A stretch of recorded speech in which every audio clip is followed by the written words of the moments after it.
Pretty much since I was about, I'm going to say probably about 12 years old. Singing in church, you're always, Yeah. Yes, sir. Mm-hmm.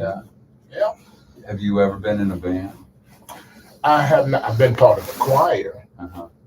We had what we called the Elgin Community Choir. We were together for probably 10 years. And we traveled all over the state singing. So Wow. that was a fun time. Fun time. Yeah. Never in like a rock and roll band, a soul group? No. Yeah. No. You like that kind of music? Yeah. Absolutely. Yeah. Who's your favorite? Oh, you would ask that. Do you like Al Green? Al Green, but Luther Vandross is probably one of my favorites. Okay. Yeah. Nice. Luther and Aretha Franklin. Yeah. Those types. Yeah. Very soulful individuals. Mm-hmm. This documentary I worked on, George Benson was in the documentary, and Bill Withers. You like Bill Withers? Mm-hmm. Mm-hmm. Yeah, he did a little jam session with our guy where he was just singing. Right. Remember that song, "Use Me"? Just keep on using me until you use me. Yeah. So that's cool. Yeah. Are you still singing? Oh, absolutely. Yeah. I still sing. Yeah. You sing in the shower? In the shower, out of the shower, in my car, whatever. Yeah. Absolutely. Still singing in church. She's important. Is it working? You're on. We're on? Yeah. It's you've got 12 minutes. 12 minutes before it starts? Mm-hmm. All right. And it's working? And it's working. That's your visual. Well, that's good to know that it's working. All right.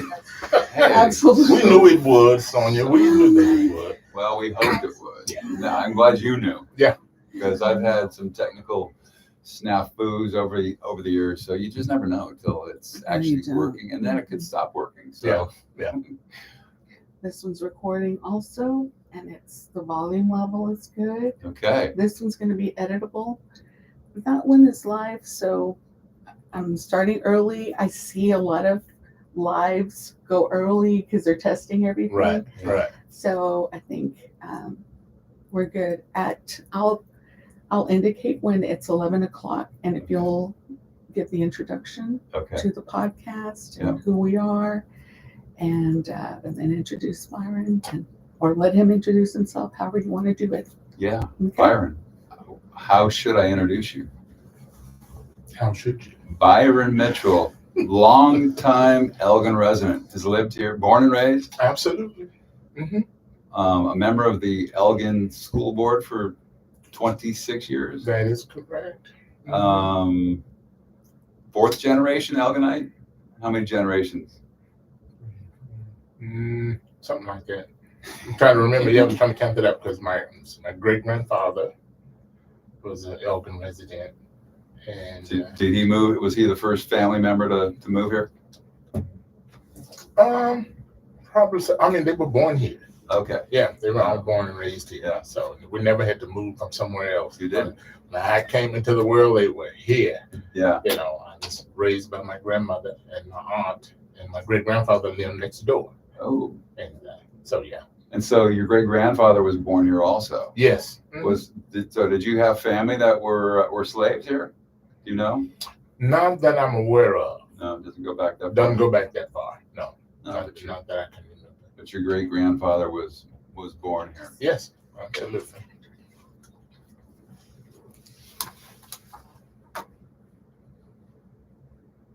So you're just hitting record, right? Yep. So Byron, how do you feel about the headphones? Do you feel like they're helpful? You want to take them off, or is it annoying to be wearing them? You don't want them. Probably don't. Yeah. Okay, but now we know the importance of being close to the microphone. Yeah. You can't tell the levels. Kyle, can you hear it out there? Is there any? She's listening to it live. Oh. Hello. Let me get my water, actually. So the sound is fine. Hear me clearly. I'll try to enunciate. Yeah, I'm a mumbler, so I've got to really focus on not mumbling. So we need her to lower the volume.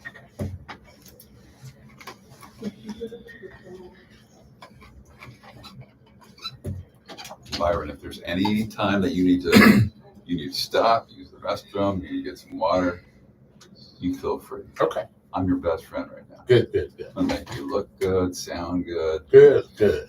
and I don't want to mess this up too badly. No, we don't want to miss it. Yeah. It will be fine. Yeah. So, and if I repeat my questions, I apologize ahead of time. Okay, you repeat, I'll answer again. No, I have some, thank you. And I got what? So who's talking out there? No, it's just listening. To the live feed. And is it delayed? Yes. There's a little delay happening. Oh, interesting. Okay. So she can hear exactly what I'm saying right now. Okay, guys out there. See, I think you're already getting. So are we live on YouTube Yep. right now? Mhm. So like if my We're mom back in setting up. California Mhm. is Yeah. clicking in, she can hear me? She can. Hi guys. Hello everybody. Oh, we can now. Yeah, you're talking to your audience. That's Okay. good. So at 11 we'll do the intro, yeah. Mhm. Okay, Byron, lifelong resident, Mm-hmm. 26 years on the school board, Mm-hmm. born and raised in Elgin. Yes, sir. Elgin High School, Booker T. Washington. Not Booker T. Washington. You did not go I to did Booker? not. No. Many people think that, but Oh. I did not. Where'd you go? Elgin? Elgin Elementary. Elgin. Well, at that time it's called Elgin Primary. Oh. Yeah. Is that the one on? That's the one that's currently Elgin Elementary. Right. Same building. Yeah. Yeah, right there on what is that? My second. Yeah. And didn't that used to be the high school at one point? Not that particular building. No. The one across the street, which is the Elgin Intermediate School. Very confusing, these schools. We renovated quite a bit. Yeah. And we laugh about it because growing up, I attended every building in this community except what is now the administration building. Because the year that we were to enter there as freshmen, they built the high school, which is now the intermediate school. So we went there. So I never had opportunity to attend that building. So, and where's the intermediate school? Which one is that now? It's on West Second. That's the one right there across by the the street. water tower. Oh, okay. Yeah. Okay. Yeah. So my wife is from Elgin, and I think she went to elementary school, where you went to middle school. Probably, I get yeah. confused with, because at one point, Yeah. what, this school was It this, was- and then it yes. became that. Right. Yeah. And Booker T. Washington Elementary School was my junior high. Oh, interesting. So we, been all around. And then ironically, my children were able to attend what is now the administration building. It was an elementary school then. So a couple of my kids went there. Okay. But that was the only building that I didn't attend. And that administration building used to be in the 40s was the high school, right? Yeah. Yeah. And they Yeah. still have the class pictures on the wall over there. Oh yeah. Yeah. One of the local residents did a beautiful job of establishing all of those Yeah. pictures. Yeah. So your great grandfather, born here? Yeah. Raised here, grew up here? Yep. Went to all the schools here? Yeah. Do you know what year he was born? Now I do not, but I know he worked at the oil mill, Elgin oil mill for a long time. Mm-hmm. Yeah. Wow. So, but yeah. So a lot of history here. A lot of history. So, well, when we start doing the recording, I want to get your family background and Yeah, how many absolutely. kids you have and all that stuff. Absolutely. We'll get to that. I don't want you to have to repeat yourself too many times. Yeah. Yeah, that I'll forget. Yeah. But I definitely got some questions for you.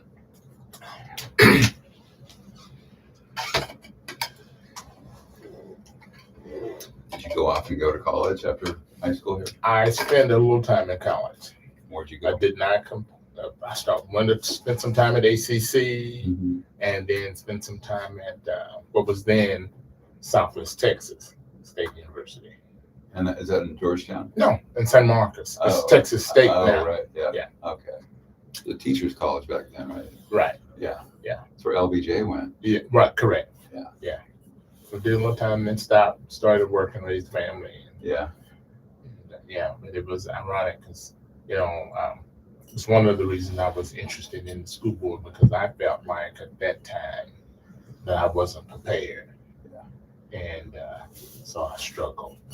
And so I wanted to make sure that children coming up now that they had the same, more opportunities than I had. And some of it was probably myself, kind of low self-esteem, Can I do this? I was one of the first was going to be going to college in my family, and so it was a lot. But, Where'd you find the confidence to even think you could be on the school board? I don't know. Well, they kept asking me. One of the ladies who was serving at that time was were coming off the board, and she asked me what I run in her seat. And I was like, well, I don't really know if I'm going to do that. Am I qualified? And she said, oh, you're absolutely qualified. And so just try it. And I had always been involved. 3 minutes. 3 minutes. Had always been involved in the schools, with my children. And so they saw me all the time. And so I was very active. And so it was just a natural progression, I guess, to go from there to the school board. And so, yeah. So I said, well, I'll try it. And 26 years later. Yeah. You are. Yeah. Do you have to run? Is that a position you have to run for, get elected to, or are you Yes. appointed? No, you have to get elected. So we have 3-year terms. So you've won 8 elections? Mm-hmm. Mm-hmm. Wow. Yeah. Any close races? Are you dominating every time? Are you crushing your opponents? Don't say. No. No. And I didn't have an opponent every time. Okay. Yeah. But when I did, it was pretty resounding. I need the mic to move away from your face. Okay. Okay. So maybe it's How's that? Like that? Uh-huh. How's that? Is that good? Not okay. Yeah, you have the shadow of the. Yeah. See, you can see it right here. My shadow. No, the on your face. Oh, Yeah, you're good. You're good here. Right there. There you go. All right. And so 2 minutes. Okay. It's going to be fun, Byron. Going to learn more about you than. Then you need to know. Well, I hope we're going for the deep dive here. Mm-hmm. Legendary Byron Mitchell. this is the first level. You've got another level with the next recording. Right. Oh. This is the Oh, really? So say This the is good the stuff. intro to Oh, the no. deep dive. This is part 1, the 10-part interview series with Byron Mitchell, the most interesting It's man. like they have nothing left. Drained it. So we're going to get a countdown. Yes, sir. What do we got? What do we got? Okay. 10:59.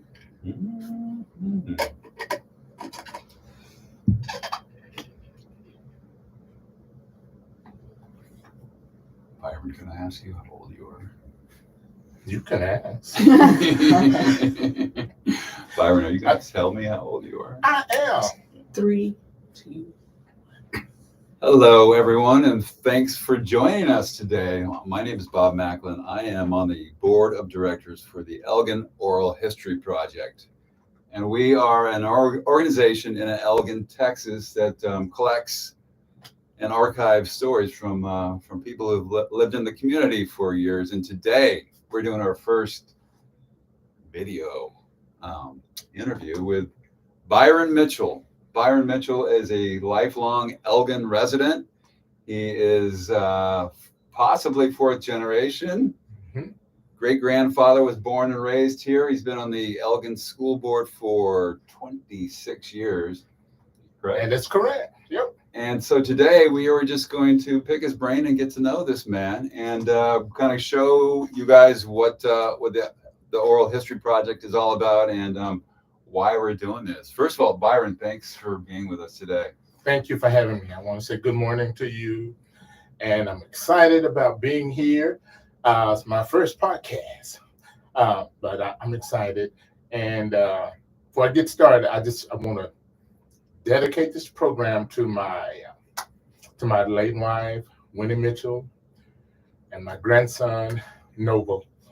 Also, I lost him last year. Oh, I'm sorry. And it's been tough, but I'm grateful for the journey. I've had so much love poured into me since then, and so I'm grateful for that. But my wife was my biggest supporter. sometimes my biggest critic, but my greatest supporter in everything that I did. So I appreciate that. I'm so sorry you're going through that, and thank you for addressing that right out of the gate, because I wanted to know something about your family. Yes, and sir. The fact that how long were you and Winnie married? We were married for 40 years. 40 years. Yeah, it was ironic because we knew each other in high school. We were always friends. And because her last name was Milligan and mine was Mitchell, our lockers were always next to each other. So we saw each other all the time. But the relationship didn't flourish until the summer that we graduated. And I would often tease. I said, "Well, it just took you a long time. I finally just stopped so you wouldn't run so hard after me." And so we were together for 40 years. We have 3 beautiful children. Yeah, and then the one grandson that I have now. We had 2 grandsons. One lost one, and then I have a 9-year-old, Niles. Yes. You lost a grandson the same year you lost your wife? Yes, sir. Yeah, Oh. I lost him in June, and then she passed away in August. Oh, I'm so sorry. Yeah. Well, thank you. But how I would think, and I'm just guessing here, I would think the community has helped you get through this. Oh, the community has been outstanding. That's one of the things that I love about Elgin is that they know how to come together in times of crisis, and whatever differences that we may have, they lay that aside. And when I tell you that people of all races, colors, and creed came to my rescue and just showed me unimaginable love, people who I would never thought, you don't think people are paying attention, or do they see you? But I can absolutely say this time was absolutely amazing to me. Absolutely. I've been here 6 years, and I'm from. I told you this last night. We talked on the phone. I want to introduce myself, and I'm one of these people. I know we try to keep it on the down low, but there's an influx of Californians moving here. I apologize. Trying to enhance the community instead of taking away from it. And so one of the things I love about this place, and it's got that small town community vibe to it, and hearing your story and how the community came together for you and in tough times, that's to me is one of the essence of living in a town like this. Absolutely. So tell me, I'm a newcomer. I've been here 6 years. You've been here your whole life, and you're talking about how the community came together for you. What's your favorite part about living here and growing up here, and why have you stayed here this whole time? Well, I always enjoyed a small town feel. When my wife and I first got married, she didn't necessarily want to live in Elgin. She wanted to go, to Houston and Dallas or something. I was like, well, no, I don't want my kids to go to a larger school district. So I won that argument. And so she decided, okay, we'll stay. And we had been here for years. And then I told the kids, I said, well, we're thinking about moving somewhere else. And they was like, well, no, we're here now. And we're going to graduate from here. And so that's what we did. Because, I had such a family-oriented upbringing, because I lost my biological mother when I was 6 years old. But my grandmother and my aunt raised us. My dad was alive. He was trying to work, living in Austin. So he asked his sister, would you help me see about my children? There was 3 of us. And so we did.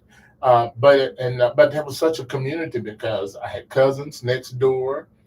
My maternal grandmother lived maybe 2 streets away. I had some first cousins. We were like brothers. And so that's what you did, They just did it.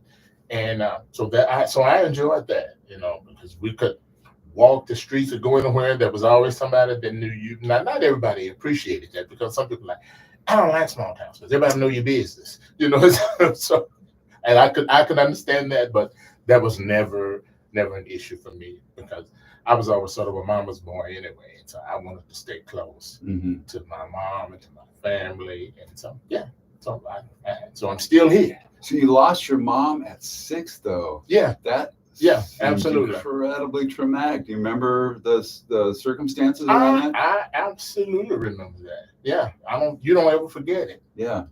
And but you learn to move on, And I think that's what helps when you're surrounded by people who can just continually pour into you. Because I'm sure my story is not any different. I'm sure other people have experienced some of the same things.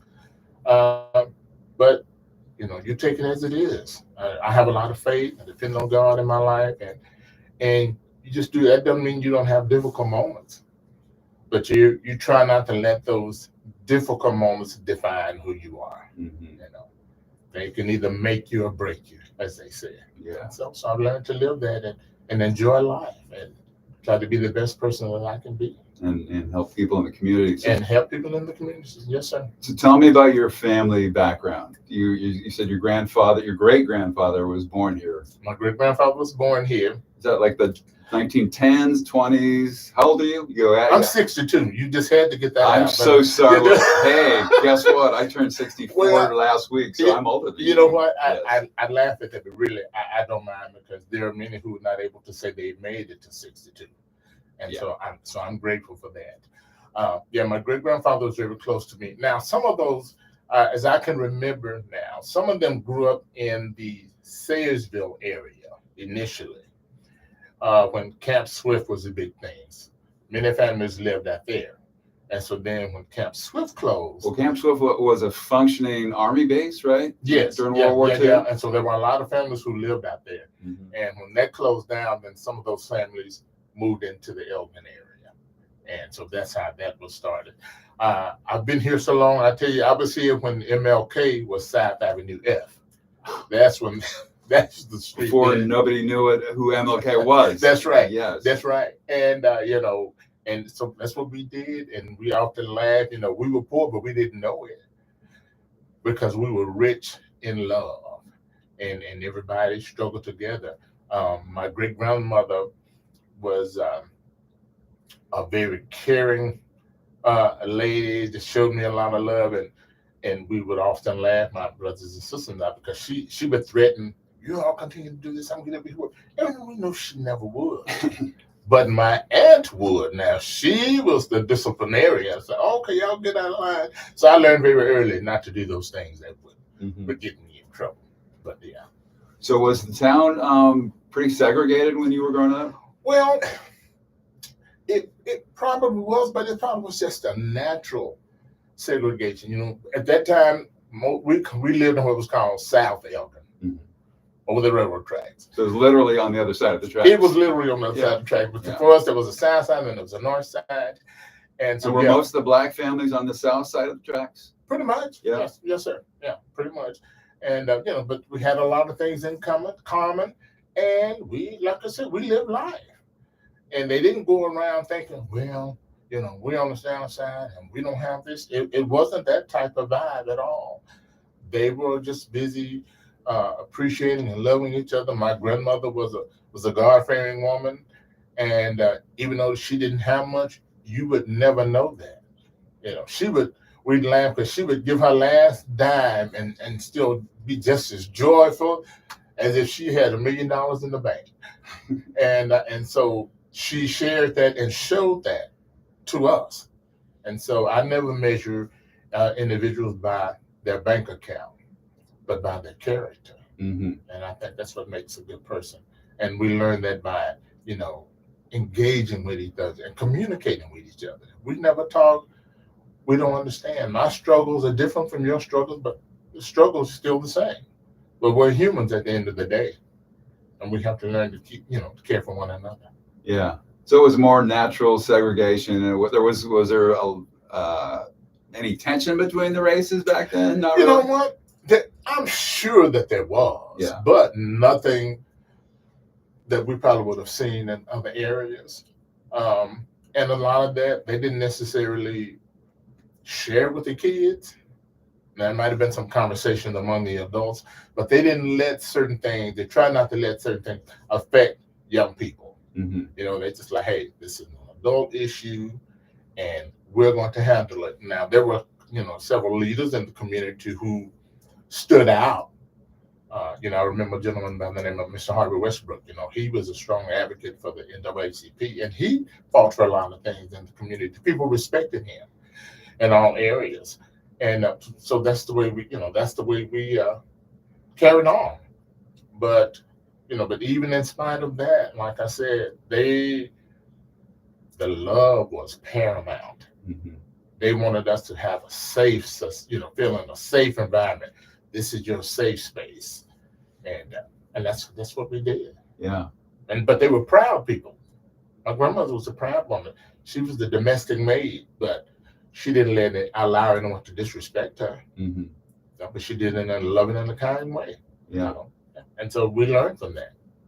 So Booker T. Washington School Yes. was part of this program from the turn of the 19th century when close to 5,000 schools were built in the South for Black kids, including Booker T. I think it opened in 1925. Was it? And you said you went there when it was a middle school, huh? Right. Well, now I never went to Booker T. Washington High School.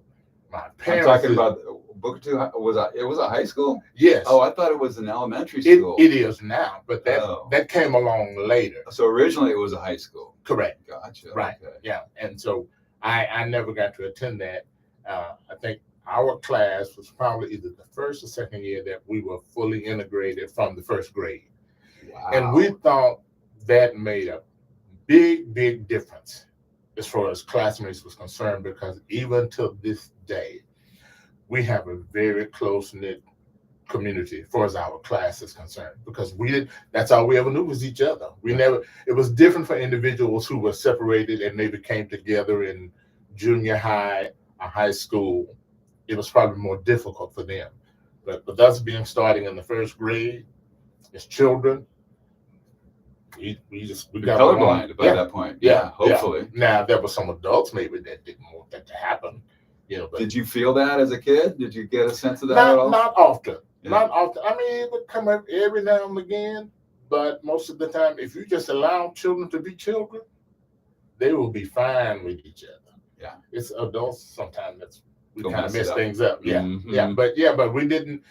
No, for the most part, it was a good time for us. So you were part of the first integrated class From the first grade. Yeah. Wow, that's amazing. Yeah, absolutely. So you're a trailblazer. No wonder you've been on the school board so long.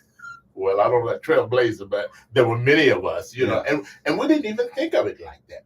We're just like, hey, we're going to school. We want to go to school, get an education, play with our friends. We didn't think about we're making history or this is the first or this is that. No, we were just excited about being there. Yeah. But that was late 60s, early 70s probably. So you're 2 years older than me. That would have been 69, 70. Something like, right. Yeah. Yeah, absolutely. Right after Martin Luther King was assassinated. And so the idea of integration was probably at the forefront for a lot of people. And interesting that's when it happened for you guys. Yeah, absolutely. Did you get a sense that when that happened that you were obviously too young to even have a sense of that, but I wonder if the community changed after that once the kids started going to school together? Well, like you said, I was very young, so of course I was really aware of that, but I'm sure that there was, of course, when change is difficult for anybody. And so when you start doing these things that have never been done before, I'm sure there was some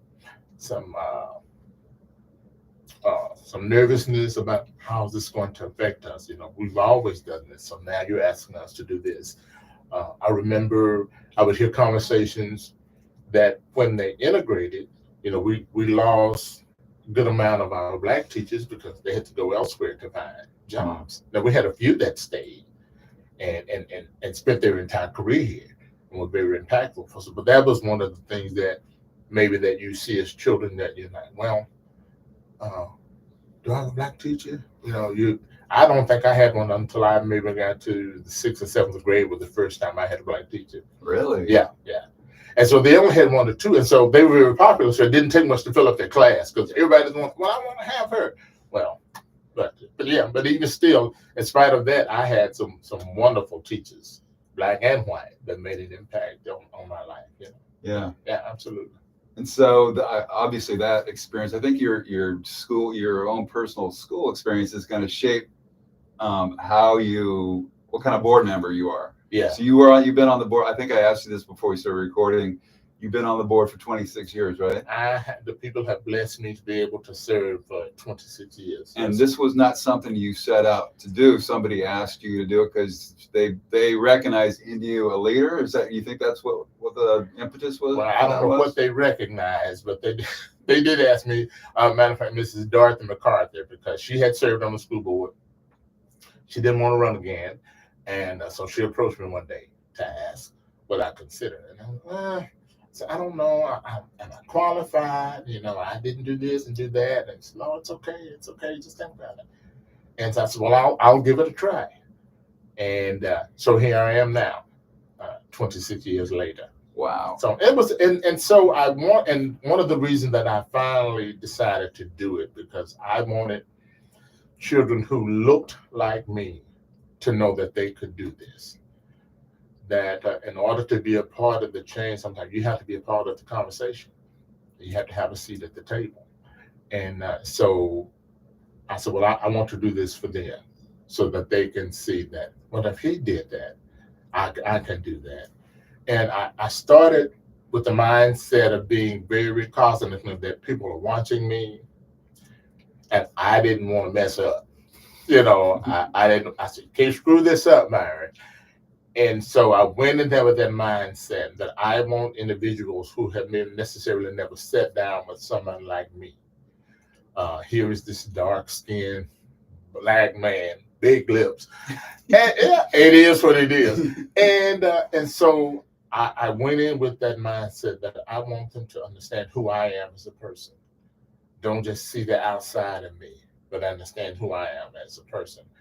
And I say that because I remember a conversation we had once with some teachers. We had formed a group of African American parents, and we said, we want to sit down and just meet with the teachers.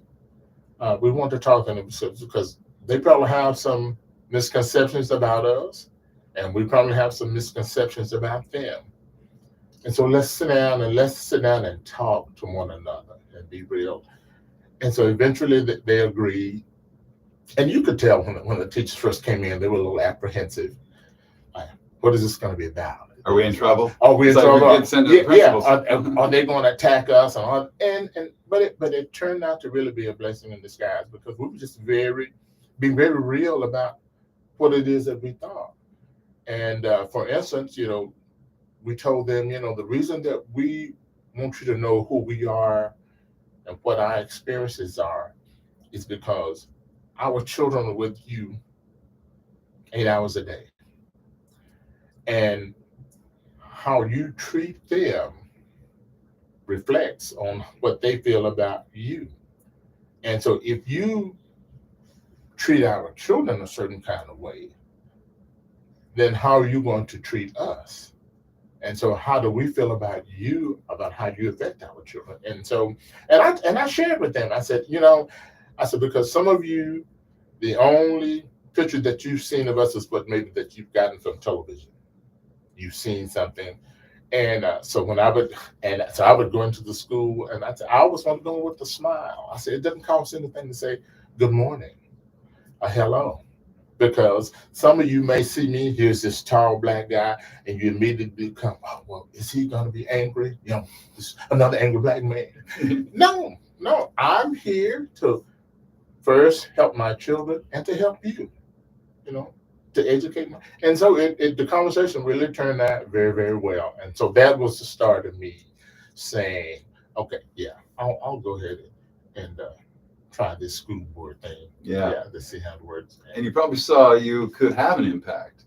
Right. I found what was interesting before we started rolling. You were telling me that when you went to college, you got to Southwest Texas State, and you felt unprepared. Correct. So, and you didn't want kids from Elgin to feel that when they left the school system and went off to college. That's right. You were like kind of the surrogate, you were like the voice for the kids that didn't feel prepared. Right. Coming out of Elgin. Yeah. So does that inform your role as a absolutely board member? Absolutely, because I didn't want any of the child to leave Elgin thinking that they were not prepared. Now, some of that rests on me as well. I was always had sort of a self-esteem problem with that, and so I let that overpower me. But I had individuals who encouraged me, "Man, you can do this, you can do this." But I had to convince Byron, and so I didn't finish, but I said I don't ever want a child to leave Elgin not prepared, because we had that as I got older. I heard conversations of other students saying that when they got to college, they really weren't prepared for what they were facing academically. And so that was one of our main goals, is that we want the children of Elgin to have every opportunity that any other school district has. And I think we moving in the right direction on that. Yeah, Absolutely, because we've had some outstanding students to leave Elgin High School. So we're very proud of that. my nephew. I'm glad you brought that up. My sister-in-law's oldest son is a Elgin high school grad, and he went to Brown. And I literally had this conversation with him a couple of weeks ago. I said, "Were you prepared for Brown when you left Elgin?" Yeah. I mean, that's a pretty amazing achievement for a small town Elgin kid to go to an Ivy League school. And Right. he flourished, and he was a valedictorian at Elgin High School. And he told me about this one English teacher that he loved. That was just maybe it was a chemistry teacher that really prepared him for Brown. Mm-hmm. There was one specific teacher that really was. I'm not that the other teachers weren't good, but Right. you have that one There's special always one. That's teacher right. that sees something in you or ignites your love for learning, and that's as a board member, I would think that's what you're really looking for, is those top teachers that can be that inspiration. Right. I think every child has that one particular teacher. For me, it was a teacher, Miss Cynthia. Well, at that time it was Turnbow, her last name. Her name is now Miss Cynthia Winters, and she had that type of impact on me. She was our class representative. She started with us in junior high and moved along with us into high school, and we still keep in touch to this day. But she was the one that really stood out for me. Yeah, she was just so genuine. Yeah. And she just saw students for students, and it didn't matter what you look like. And so we've always had that loving relationship with her. What'd she do for you? Did she give you confidence to make you think you can do She these did. things? Yeah. Absolutely. What do you think the root? You said you were insecure growing up. You didn't have a total belief in yourself. What do you think the roots of that are? You think maybe losing your mom at 6 years old? I don't necessarily think it's that. I think sometimes it's who you're surrounded with. Mm-hmm. Because sometimes, depending on how your parents, grandparents were raised, they just tend to do what they've always done. Mm-hmm. And so to think outside of that box sometimes is something new for them. But I will say that, even though I didn't attend Booker T. Washington High, there were a number of individuals who left that school who have made an impact throughout this nation. But they were only able to do that. They had to leave this area because opportunities were limited. And I teased you about the C word, California. But a number of those individuals went to California Mm-hmm. just to have an opportunity, to make an honest living. And so many of them went into education, nursing, attorneys, just varied fields. And so, so we've got some outstanding alumni from that school. And so that was also sort of an inspiration for us as children growing up, that these individuals, in spite of some of the obstacles that they had to overcome, they didn't allow that to define who they would become. Yeah. And as a school board member, so what do you feel like your biggest obligation is, or what's your goal as a school board member? What do you do exactly? As a school board member? Yeah, you've been doing it for 26 years, and I assume that you're a different type of school board member now than you were when you first started. I would like to think that I'm different. I would hope so. For me, the greatest role for a school board member is that every decision that we make it with kids in mind, to impact our kids. I think that's the greatest role. It's not about what Byron wants of what another individual board member wants, but we come from different segments of the society. But hopefully our goal is the same, to offer the very best that we can for our children. Yeah. And sometimes that's challenging, especially in today's society. I think there's an unfair attack on public schools for whatever reason. But we have some teachers who are doing some amazing things in the classroom in spite of all the challenges that they face, and in spite of the challenges that school districts face. But people are there for the right reasons. Yeah. What two things? I want to hear what are you most proud of? Your most proud accomplishments that you and the school board have done in your tenure, and what's the biggest challenge you're facing today? I'm most proud of all of the opportunities that the children of Elgin now have academically. We have an outstanding P-TECH program, welding program. We have outstanding fine arts programs. I mean, they're limitless. When they have an early college high school, well, children can graduate with an associate's degree without having paid anything. I think that is absolutely outstanding. Mm-hmm. And so they're there. It's theirs for the taking. And so that's what I'm most proud of, is that we continue to move forward and offer all of these opportunities to children. And so when I want kids to be able to lift their head up and say proudly, I've graduated from Elgin High School. Yeah. And they can do anything and be anything. And they've shown that. Even you gave an example with your child. They've proven that time and time again. Yeah. That they can do those things regardless of what the 76200 zip code. They can do it. Yeah. So that's what I'm up for. Now, the most challenging, I will say, is the current atmosphere as it relates to public education. There's this big voucher thing, and private schools, they've got their place for certain individuals. But what I can say about public schools is that we teach every child, regardless, and we have to take them as they are. No matter how difficult, we take them in. And so that's what we're obligated to do. And a teacher, and that's a huge challenge. Huge challenge.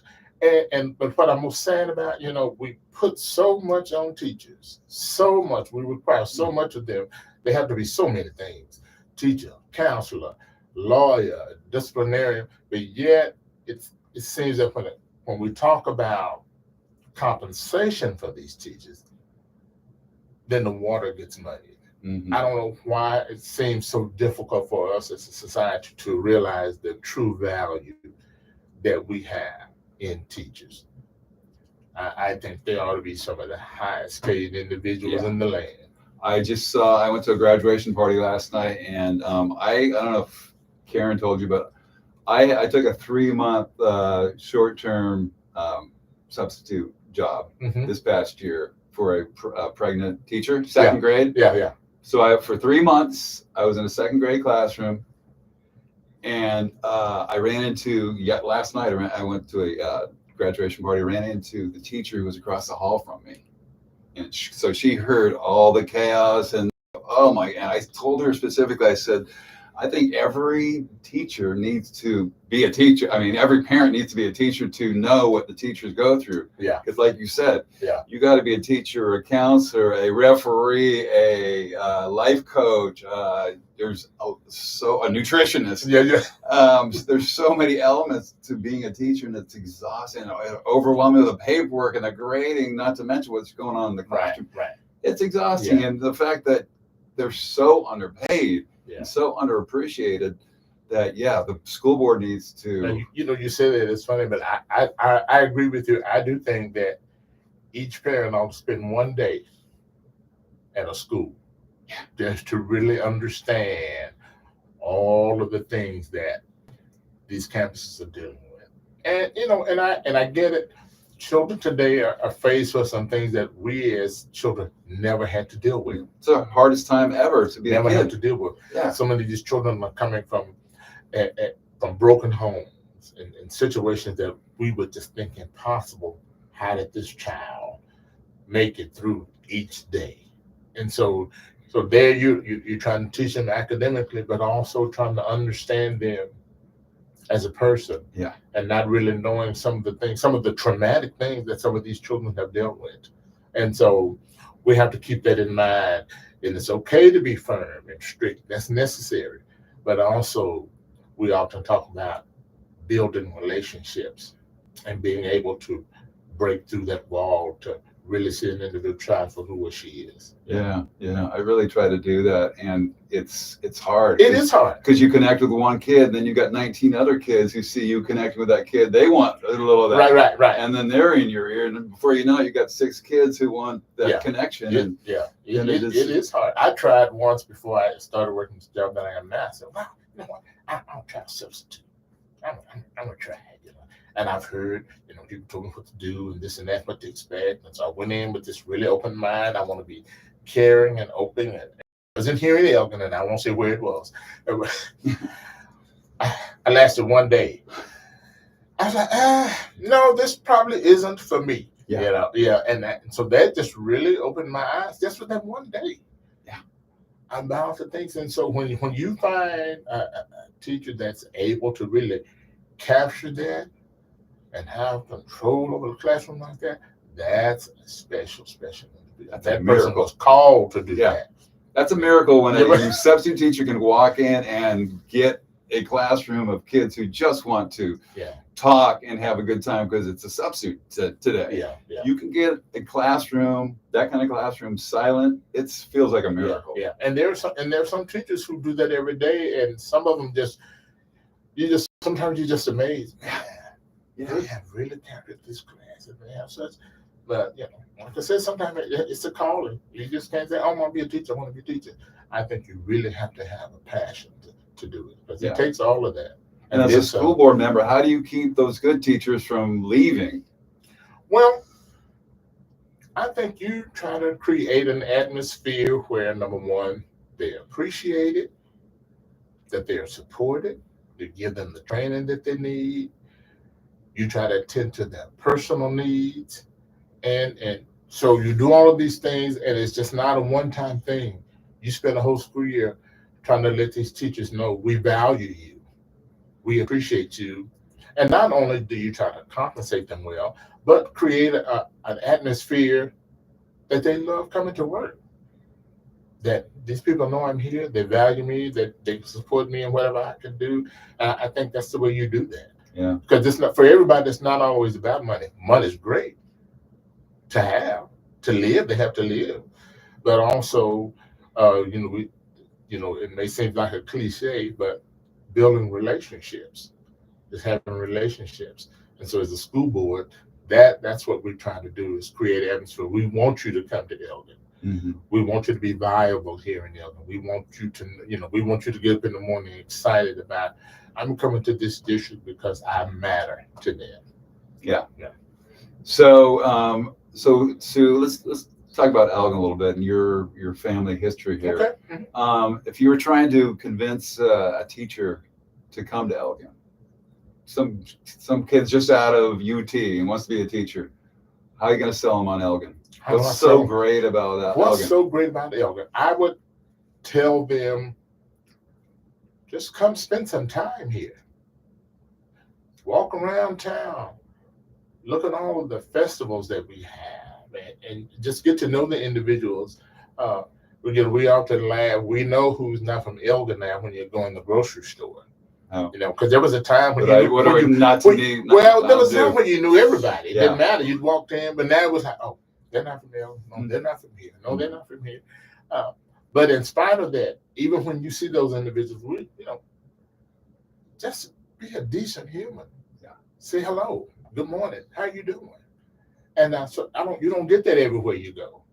And so I would tell them about that, and I would tell them how that we've come together in times of crisis. How many times have you seen benefits that we've had for individuals sick or cancer or whatever it is? But when one person makes that call, the community comes together. It doesn't matter what side of the tracks you live on then. They just see a need. And I think that's something very unique to Elgin, because people don't get that everywhere they go.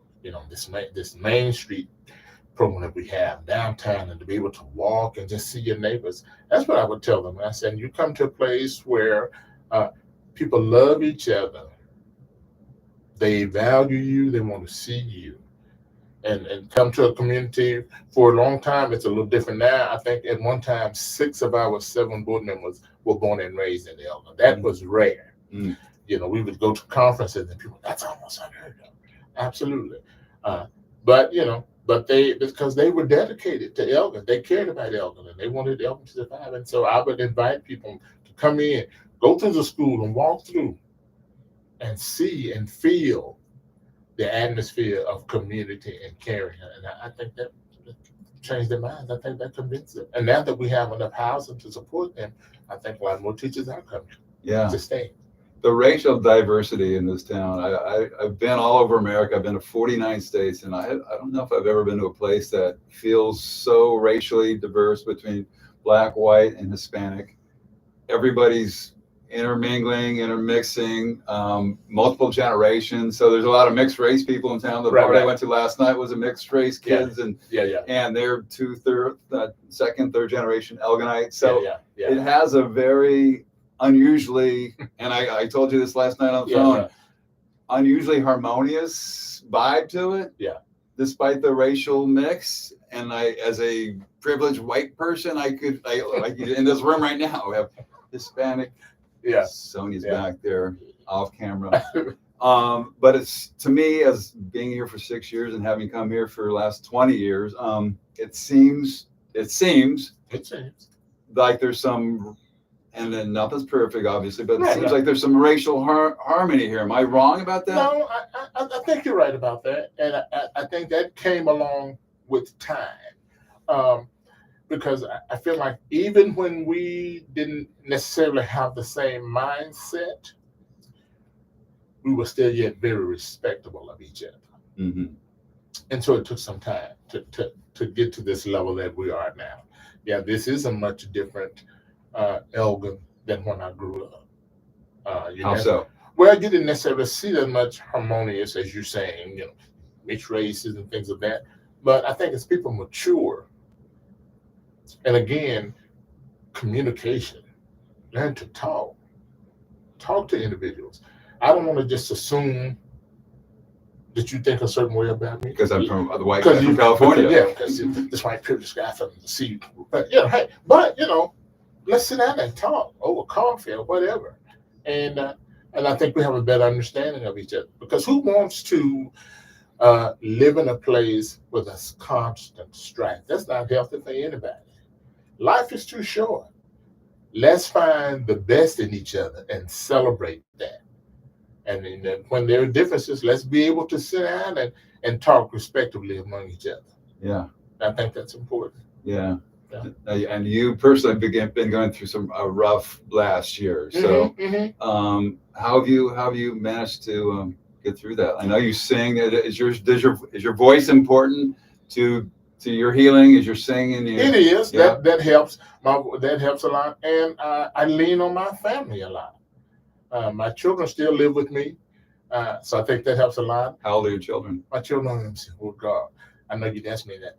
39, 37, and 34. I have 2 boys and a daughter. And you guys all live under the same roof? Yeah. Nice. Yeah. It's like a European model. Yeah. I like that. But I think it's worked out perfectly. You know, probably much different if I had to be at home alone. Were they with you? Were they living with you when your wife passed? Yeah. And but I think we've been very fortunate just to be able to lean on each other. You know, I'm very close with my in-laws because again I've known them for at least 40 years, and just the community at large. You know, I say that because people have really poured into me. If it's just but a text message or a phone call or a letter or whatever. And so that makes a difference. I often talk about, you know, grief is a process. You don't ever get over it, but you learn to live with it. You know, you learn to live with it, and it helps when you have others to support you. My faith community is very important to me. my church family, they've been so yeah. So I appreciate that. People on my job were, I mean, just outstanding, and you don't get. And the reason I say that because I don't take that for granted, because not everyone receives that type of support, and I did. I mean, people in my job. I mean, I took off for 2 months. They told me, go home, be with your family, be with your wife. That's unheard of. Never a moment when they said, well, when are you coming back? Never got that. Take all the time that you need back. So that was to me was the best thing. And you know, individuals have allowed me to be vulnerable. I'm a tender-hearted person. I'll cry at anything. But that's helped me. Nobody judged me with that. You do what you have to do to get by. And so that's helped me a lot. My wife was a person. She didn't necessarily like the spotlight, but she allowed me to do whatever I wanted to do. She supported me and all that. So did my children, and so that makes a difference. So that's why I honor her. But the love that I cannot express that enough, that people are still showing to me to this day, and I try to do the same thing. I think it's important. Yeah, absolutely. Well, it's nice that you get to express how you feel about her and honor her to the entire YouTube world. Yeah. This is global. This is a global. Thanks to your wife. Yeah, absolutely. And your grandson? How old was your grandson? He was 11 years old. Oh, yeah, man. Yeah. That was probably the most difficult thing I've ever had to experience in my life. But yet, I have to be mindful of that, because even though I grieve for that, I can't imagine the pain that my daughter goes through. And so I have to be there for her. She be there for me, And then, again, as I said, even as tragic as that is, there are so many families probably that have experienced the same thing. But, you have to get up, dust yourself off, give you time to grieve. But yet, you have to push through, because you still have family here. And so it's been interesting. We talk about that because even in the midst of that, both of my brother-in-laws, lost their wives. One lost his in February. My other brother-in-law lost his wife. We went to the funeral last weekend. And so, but it's part of life's journey. Yeah. And so it makes you stronger, makes you really start to focus on those things that are important in your life. It's not about titles that you have. It's not about your bank account, but it's about, wow, you own this place that we call Earth, to be impactful in somebody's life. And that's what I try to do every day. I want people to feel better after they met me. I want them to know that, hey, Byron had an impact on me, and I feel better having known him. Mm-hmm. And so that's what I try to do, because so many people have made me feel that way. Yeah. And going through that kind of tragedy multiple times, I feel everybody's gone through that. Right. But once you have that awareness of what that feels like and how deep that pain is, I feel like it helps you have empathy towards other people going through that. And so I hear your story, and I grieve for you, and it makes me remember what the kinds of hardships I've gone through and the people I've lost. So once you have that mentality of I've suffered, you've suffered, instead of seeing the negative of what I can see in you, I'm seeing the person who's gone through the grieving and felt the loss, and we're brothers in that. Absolutely. We've got that shared humanity. It's a family that no one wants to be a part of, but it is. Yeah, absolutely. Yeah. So I attended a grief session periodically, and when you sit there and you hear the stories of individuals who maybe gone through the exact same thing that you have, or maybe even worse, but they're just trying to make it. Just trying to make it. And so you, like you said, you have so much empathy. And I think that's why it's important also when to really get to know a person, because you never know what an individual has gone through. Now, not everybody will be willing to share that publicly, but you never know what experiences that they've gone through and why they do certain things that they do, or why they live a certain way. Because something in their life has impacted them and it's changed them. And so, so we have to always be aware of that. Yeah. If you just assume that everybody's born good, and if you encounter somebody who seemingly is bad, I personally just assume that they've gone through some serious hardship, suffering, tragedy, abuse, whatever, to get them to that place. And to me, it makes me have a little more empathy for people that might be a little harder to take sometimes. Right. You know? Yeah, absolutely. Absolutely. Thanks for sharing all this. Where are we at time-wise? Time to wrap it up? Okay. Man, that was quick. I told you last time, like, we might have to do part 2. We're going to get to that hour, and I feel like we barely scratched the surface of your family history in town. But I guess we got to say goodbye now, Byron. That was fun. Thank you for sharing so much, and thank you for sharing yourself with the community. And well, thank you for allowing me and for you all inviting me. I appreciated that. But so many other individuals you could have chosen. But I'm grateful for the opportunity just to be able to share my story as I see it. Yeah, and we just scratched the surface. There's way more to that story, I'm sure. So maybe we'll have coffee. Yes, sir. Keep it personal here instead of sharing it with the world. Okay. Absolutely. Thank you, sir. And thank you. Thank you for checking us out, everybody out there. And maybe we'll be back for more. Maybe so. Maybe he's got some recommendations of who we should talk to next. He knows everybody in town. Right. Thank you. Thank you. Bye-bye. And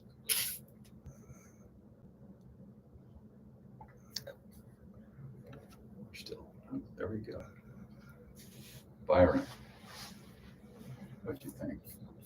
Well, no, what did you think? Oh, I told you.